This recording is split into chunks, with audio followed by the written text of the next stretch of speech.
আসসালামু আলাইকুম প্রিয় ছাত্রছাত্রী, তোমরা অলরেডি অবগত আছো। আমরা অ্যাসাইনমেন্ট 5 এর প্রশ্ন দিয়েছি।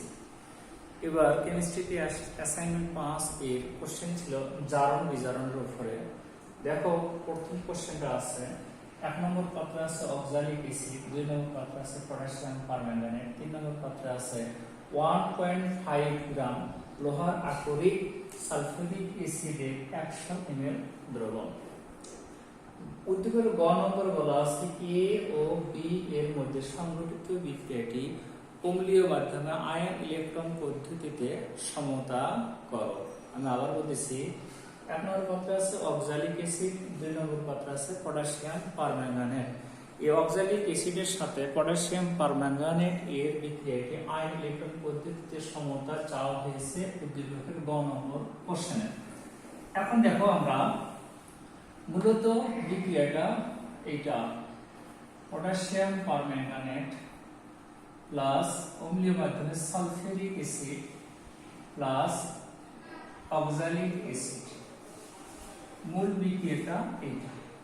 আমরা আয়ন ইলেকট্রন পদ্ধতিতে বিক্রিয়াগুলো সমতা করেছি, তবু তোমাদের সুবিধার জন্য এই বিক্রিয়াগুলোকে আবার দেখাবো। জারণ বিজারণ বিক্রিয়ায় একটি জারক থাকে, একটি বিজারক থাকে, আর মাধ্যম হিসাবে সালফিউরিক অ্যাসিড আছে। এবার আসি প্রথম কাজ, জারণ অর্ধ বিক্রিয়া। কার এটা ঘটে? বিজারক পদার্থ। বিজারক পদার্থ কোনটি? বিজারক পদার্থ অক্সালিক অ্যাসিড। অক্সালিক অ্যাসিড বিজারক, সে ইলেকট্রন ছেড়ে দেবে। আমরা অক্সালিক অ্যাসিডকে আয়নে পরিণত করে নিই। 2 প্রোটন C2O4 2- অক্সালেট আয়ন। এই অক্সালেট আয়নে কার্বন এর জারণ সংখ্যা +3। আমি আবার বলতেছি, অক্সালেট আয়নে কার্বনের জারণ সংখ্যা +3। প্রত্যেক কার্বন পরমাণু যদি জারণ সংখ্যা নির্ণয় করে 2x - 8 = -2, 2x = 6, x = +3, অর্থাৎ অক্সালেট আয়নের মধ্যে একটি কার্বন পরমাণুর জারণ সংখ্যা +3। তোমাদেরকে এটা মনে রাখতে হবে, এই অক্সালেট আয়ন সালফিউরিক অ্যাসিড বা অম্লীয় মাধ্যমে কার্বন ডাই অক্সাইডে পরিণত হয়। আমরা জানি কার্বন ডাই অক্সাইডের মধ্যে কার্বনের জারণ সংখ্যা x প্লাস অক্সিজেনের জারণ সংখ্যা 2 × -2 = -4 সমান 0। সুতরাং x সমান +4। তাহলে এই অক্সালেট আয়নের মধ্যে একটি কার্বন পরমাণুর জারণ সংখ্যা +3, এই কার্বন ডাই অক্সাইডের মধ্যে কার্বনের জারণ সংখ্যা +4। এবার হিসাব করো, এই অক্সালেট আয়নের মধ্যে কার্বন পরমাণু আছে 2টি × 2, এই কার্বন ডাই অক্সাইডে কার্বন পরমাণু আছে 2টি × 2। তাহলে এই পাশে চার্জ হচ্ছে +6, কার্বনের জারণ সংখ্যা 2টি কার্বন পরমাণুর মিলে জারণ সংখ্যা +6, এই পাশে 2টি কার্বন পরমাণুর মিলে জারণ সংখ্যা +8। পার্থক্য হচ্ছে 2 এর অর্থ হচ্ছে প্রত্যেক কার্বন পরমাণু একটি করে ইলেকট্রন ছেড়ে দেয়। তাহলে 2টি কার্বন পরমাণু 2টি ইলেকট্রন ছেড়ে দিয়ে অক্সালেট আয়ন থেকে কার্বনের আয়নে পরিণত হয়। মূলত বিক্রিয়াটা এইটা। অক্সালেট আয়নের মধ্যে কার্বনের জারণ সংখ্যা +3, কার্বন ডাই অক্সাইডে কার্বনের জারণ সংখ্যা +4। কতটি আছে? 2টি, এটাও 2টি। এই কারণে +3 থেকে +4 এ পরিণত হতে গেলে একটি কার্বন পরমাণুকে একটি ইলেকট্রন ছাড়তে হয়, 2টি কার্বন পরমাণুকে 2টি ইলেকট্রন ছাড়তে হয়। সেটা আছে এর ভেতরে। তাহলে আমরা যদি এখানে যোগ করে লিখে H2C2O4 -2 electron 2s plus 2 carbon ডাই অক্সাইড, সমীকরণ 1। এটা 1 নম্বর সমীকরণ। তোমরা এইভাবে লিখবা 1 নম্বর সমীকরণ। এবার আসি মিশালাম বিজারণ অর্ধ বিক্রিয়া। বিজারণ অর্ধ বিক্রিয়া এটা কার ঘটবে পটাশিয়াম পারম্যাঙ্গানেট KMnO4 এটা যদি আয়নে পরিণত হয় পটাশিয়াম আয়ন পারম্যাঙ্গানেট আয়ন পটাশিয়াম পারম্যাঙ্গানেটের মধ্যে ম্যাঙ্গানিজের জারণ সংখ্যা +7 পারম্যাঙ্গানেট আয়নের মধ্যেও ম্যাঙ্গানিজের জারণ সংখ্যা +7 এটা মনে রাখবা অম্লীয় মাধ্যমে পটাশিয়াম পারম্যাঙ্গানেট এর মধ্যে কত আছে Mn7+ অম্লীয় মাধ্যমে এটা মুখস্থ রাখবা সে 5টি ইলেকট্রন গ্রহণ করে Mn2+ আয়নে পরিণত হয় কতটি ইলেকট্রন গ্রহণ করে 5টি ইলেকট্রন গ্রহণ করে কে ম্যাঙ্গানিজ 7+ সে কোথায় আছে এই পারম্যাঙ্গানেট আয়নের মধ্যে ম্যাঙ্গানিজ 7+ আয়নটি আছে সে কি করবে 5টি ইলেকট্রন গ্রহণ করবে কোন মাধ্যমে অ্যাসিড মাধ্যমে সে কিসে পরিণত হবে Mn2+ আয়নে পরিণত হবে তাহলে এই বিক্রিয়াটা নিঃসন্দেহে এর মধ্যে আছে এখন আসি এখানে অক্সাইড আয়ন আছে 4টি কোন আয়ন অক্সাইড আয়ন কতটি আছে 4টি এই অক্সাইড বা অক্সিজেনকে পানি বানানোর জন্য অক্সিজেনের দ্বিগুণ সংখ্যক অর্থাৎ 8টি প্রোটনের প্রয়োজন এই প্রোটন আসবে এই সালফিউরিক অ্যাসিড থেকে তাহলে এই 8 প্রোটন এবং 4 অক্সিজেন মিলে এই পাশে 4 অণু পানি উৎপন্ন হবে যোগ করলে হবে এটা 2 নম্বর সমীকরণ তাহলে potassium permanganate plus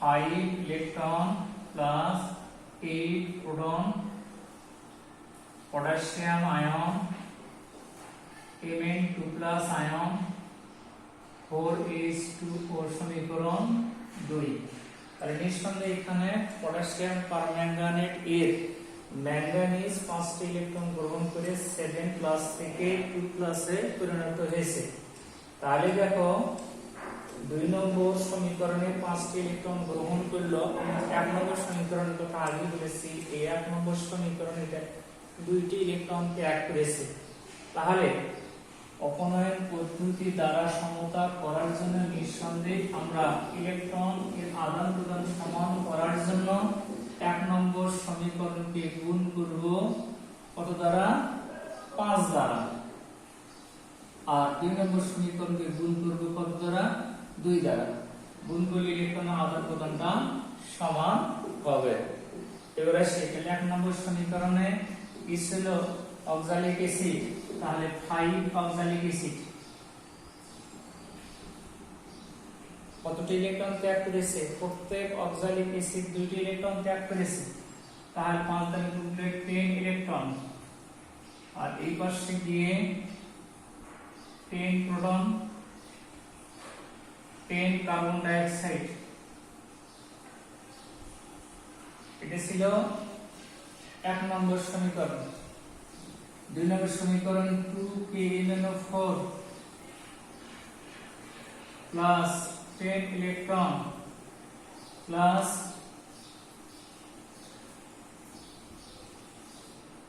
16 proton 2 potassium ion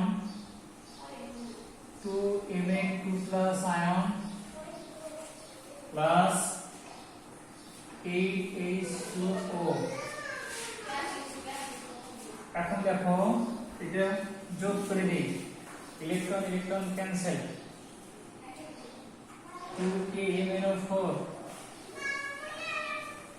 10H2C2O4 plus 16 proton 10 proton 2 potassium ion 2 Mn2+ ion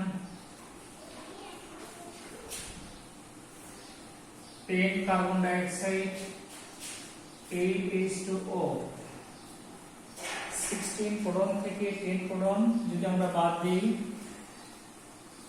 তাহলে দাঁড়ায়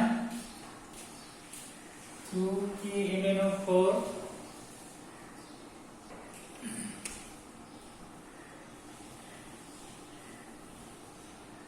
plus 5H2C2O4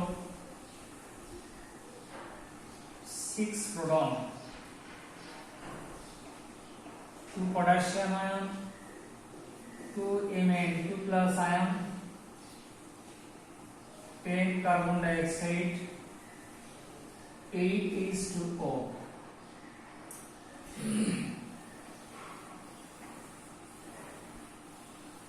তাহলে এবার দেখো 2 potassium permanganate, 5 oxalic acid,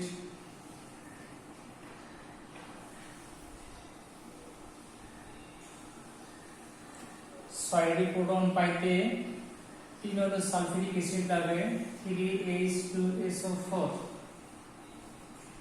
এই প্রোটনের থেকে এখানে বেশি লিখেছি 3টি সালফেট মূলক। অ্যারোসেনের বাম পাশে 3টি সালফেট মূলক বেশি লিখলে ডান পাশে 3টি সালফেট মূলক বেশি লিখতে হয়। 2 potassium ion, 2 Mn, 2 plus ion plus 3 sulfate ion,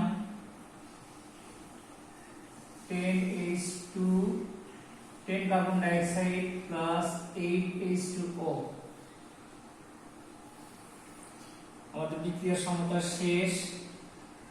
2 potassium permanganate plus 5 H2C2O4 plus 3 H2SO4। এখন হিসেবটা শুধু পটাশিয়াম আয়নের সাথে সালফেট আয়ন যোগ করব, ম্যাঙ্গানিজ আয়নের সাথে সালফেট আয়ন যোগ করব।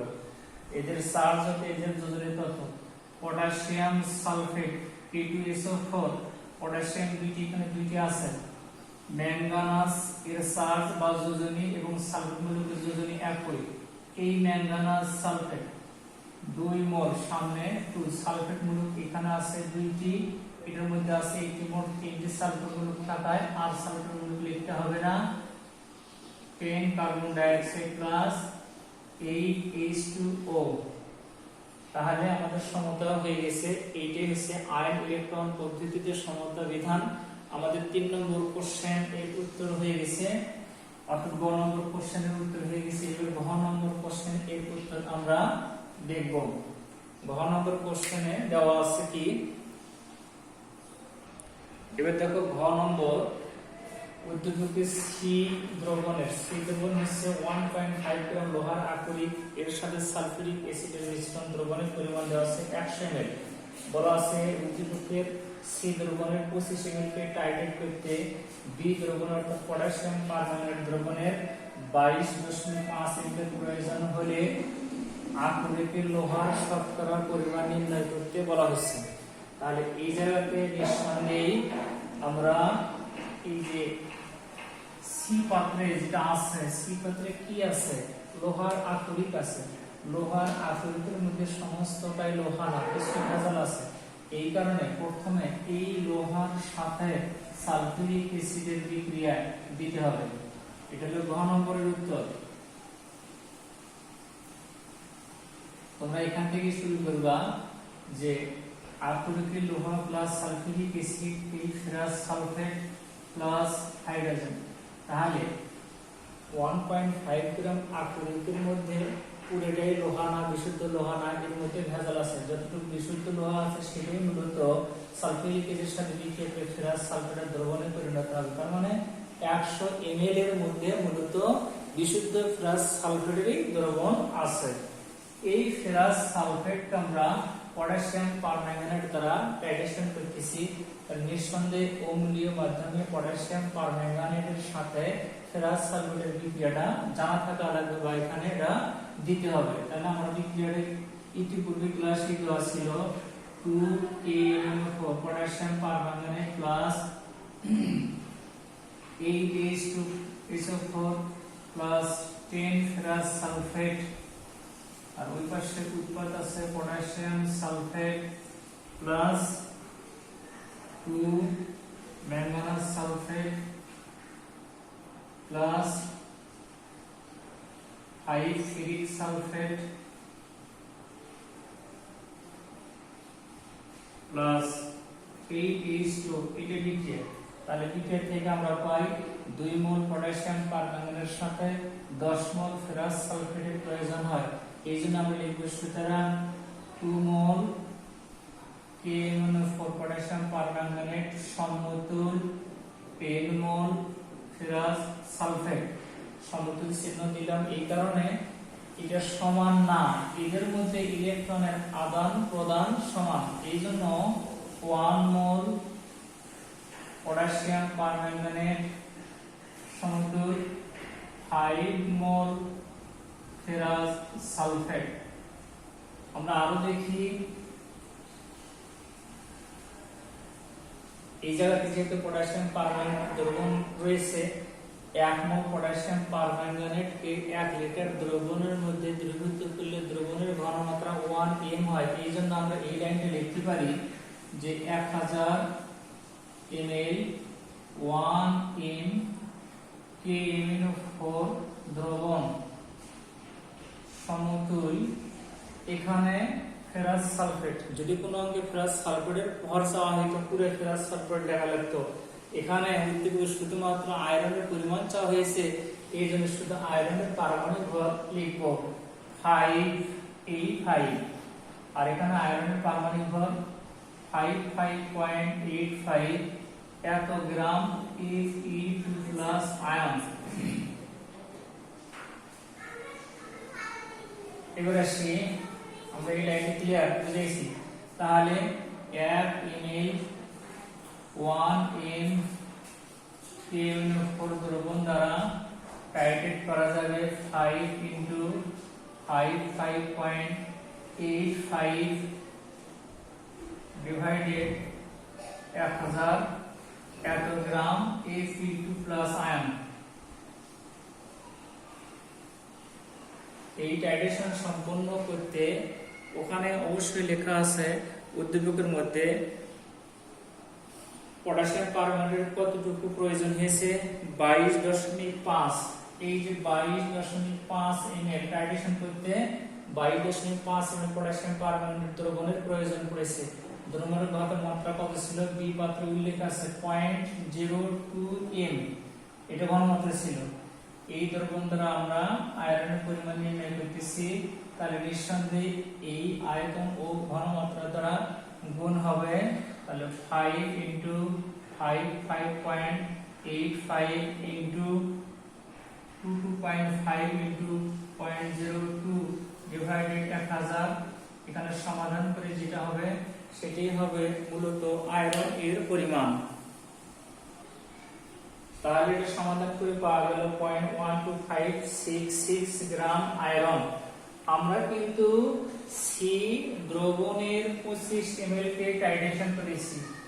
কত ml কে টাইট্রেশন করেছি, সি দ্রবণের 25 ml কে টাইট্রেশন করেছি, তাই নিঃসন্দেহে 25 ml দ্রবণের মধ্যে আয়রনের পরিমাণ এত।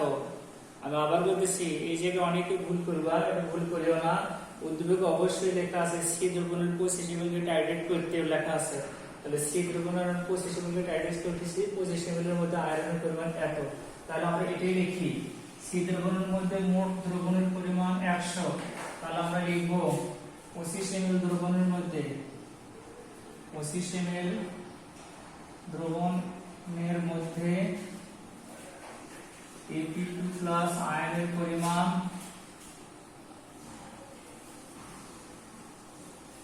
সমান 0.12566 এত গ্রাম। তাহলে 1 ml দ্রবণের মধ্যে আয়রন 2+ আয়নের পরিমাণ 0.12566 ডিভাইডেড 25, তাহলে এখানে দ্রবণ কত আছে, 100 ml দ্রবণের মধ্যে আয়রন 2+ আয়নের পরিমাণ 0.12566 into 100 ডিভাইডেড 25 4, এর 4 গুণ হবে। দেখো কত পাওয়া গেল, 0.50265 এত গ্রাম। তাহলে এত গ্রাম আছে 100 ml এর মধ্যে, এটাই কিন্তু বিশুদ্ধ আয়রনের পরিমাণ, কিন্তু আমাদের চাওয়া হয়েছে শতকরা পরিমাণ। কি চাওয়া হয়েছে, শতকরা পরিমাণ। তাহলে আমরা যেটা পেয়েছি সেটা বিশুদ্ধ আয়রনের পরিমাণ কত, 0.50265 গ্রাম, এটা হলো বিশুদ্ধ আয়রনের পরিমাণ। নিঃসন্দেহে আমাদের এখানে স্পষ্ট হয়েছে এখানে লোহার আকরিক 1.5, লোহার পরিমাণ 0.5, তাহলে এই লোহার মধ্যে অবশ্যই ভেজাল আছে। এখানে চাওয়া হয়েছে শতকরা পরিমাণ, তাহলে আমরা লিখব 1.5 গ্রাম লোহার আকরিকে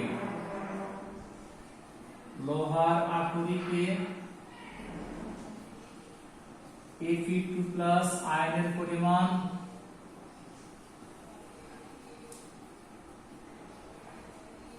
ইকুয়াল 0.50265 এত গ্রাম। শতকরা পরিমাণ চাওয়া হয়েছে 1 গ্রাম লোহার আকরিকে Fe2+ আয়নের পরিমাণ 0.50265 ডিভাইডেড 1.5, সুতরাং 100 গ্রামের মধ্যে 100 গ্রাম লোহার আকরিকে Fe2+ আয়নের পরিমাণ 0.50265 ইনটু 100 ডিভাইড 1.5 যত আসবে। সমাধান করে কত পাওয়া গেল? 100 গ্রামের মধ্যে 0.3351 গ্রাম। তাহলে যেহেতু চাওয়া হয়েছে আকরিকে লোহার শতকরা পরিমাণ, তাই লিখব সুতরাং